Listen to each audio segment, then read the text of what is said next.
nyuma, huko kwa ndani, na unanisikia.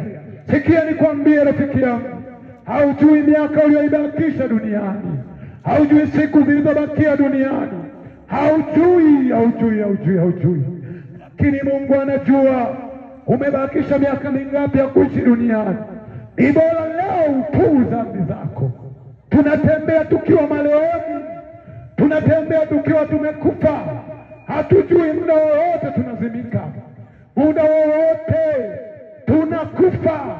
Tumepandwa na Mungu katika shamba, muda wowote unakufa. Umepandwa na Mungu, na akiamua muda wowote anakung'oa. Tubu dhambi zako, ujitengenezee njia ili utakapokufa uweze kwenda mbinguni.